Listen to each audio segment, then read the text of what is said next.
Praise the name of the Lord. Kwa hivyo kama mikono yako sio safi, kama moyo wako si safi, una uwezekano ukikuja katika nyumba la Bwana, you offer the sacrifice na ikose kukubalika. So hautatoka na zile baraka ambazo Mungu ameachilia mahala pale.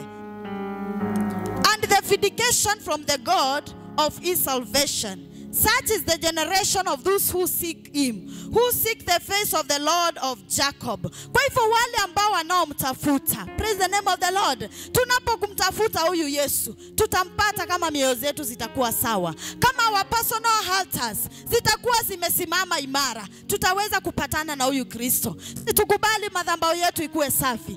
Situkubali our personal altar ikaweze kututetea, ikaweze kusimama mbele za Bwana na iweze kukubalika. Especially kama unasimama katika madhabahu ya Bwana, hakikisha umepatana vizuri na Bwana. Hakikisha ya kwamba your altar, your personal altar is a living altar. Praise the name of the Lord. Hakikisha kama unasimama katika mahala pake patakatifu, kama unasimama katika madhabahu yake, make sure your heart or your life is a living altar. Make it a living altar. Wacha inene kwanza kwako. Praise the name of the Lord.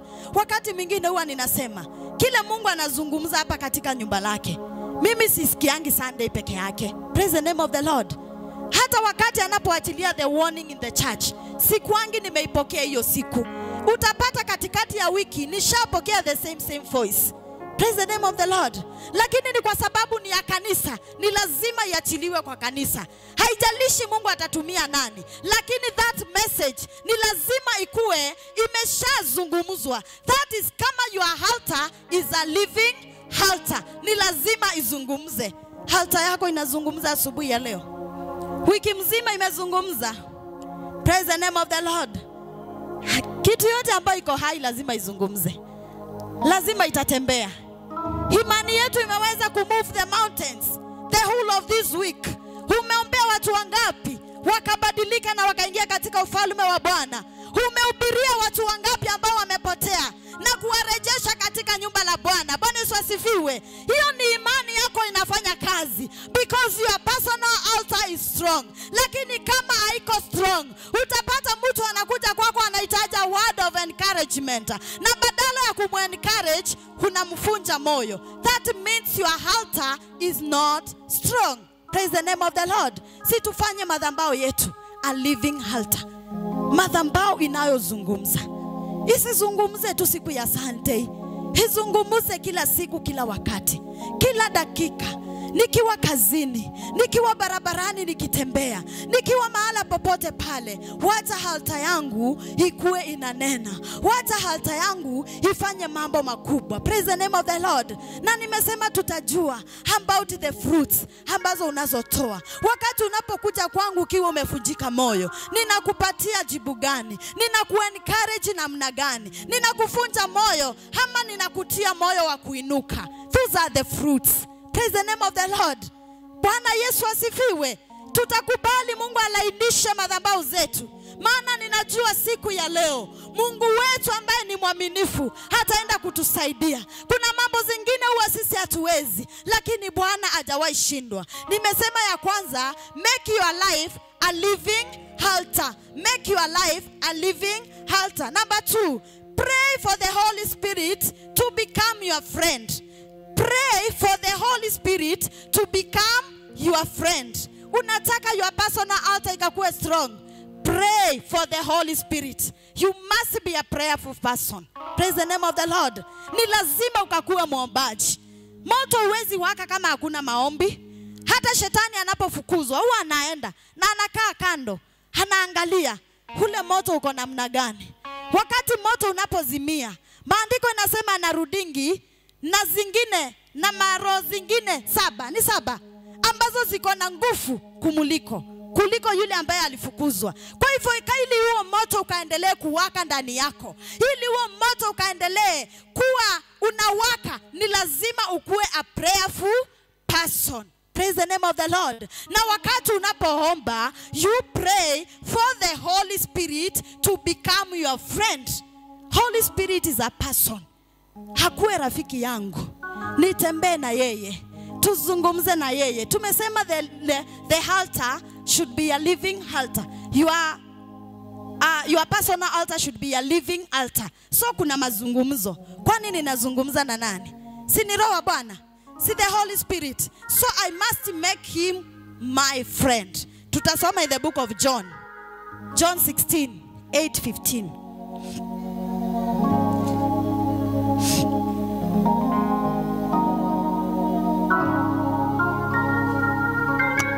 In the book of John 16,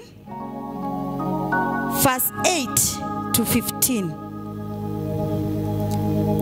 And when he comes, he will convince the world concerning sin and righteousness and judgment. Concerning sin, because they do not believe in me. Hata tuende pole pole. When he comes, he will convince the world. When he comes, who will come? Ni nani atakuja? Tuko kwa class, msisahau. This is not preaching. Tuko kwa class. Who will come? When he comes, who? Holy Spirit. Sindio? When he comes. Wakati Yesu alipokuwa anapaa juu mbinguni. Ukisoma in the book of Acts chapter 1. Sijui ni verse 10 ama ni wapi. Wana wa Galilii, na maandiko inasema alichukuliwa akiwa katikati ya wana wa Galilii na wakawa wanamuangalia. Then the two men wakakuja ambao walikuwa wamevalia mavazi na wakamwambia kwamba, you men of Galilee, kwa nini mnamuangalia vile ameenda hivyo ndivyo atakavyorudi? It is in the book of Acts chapter 1. Vile ambavyo ameenda hivyo ndivyo atakavyorudi. Kwa hivyo msishangae vile mmemwona tu akichukuliwa kwenu, hivyo ndivyo atakaporudi. Ukisoma Acts chapter 2, nayo inatuambia when the disciples of God of Jesus were in the same room praying, the Holy Spirit alikuja juu yao. Bwana Yesu asifiwe. So wakati Yesu alipopaa juu mbinguni, ndio tuliweza kupokea the Holy Spirit. Praise the name of the Lord.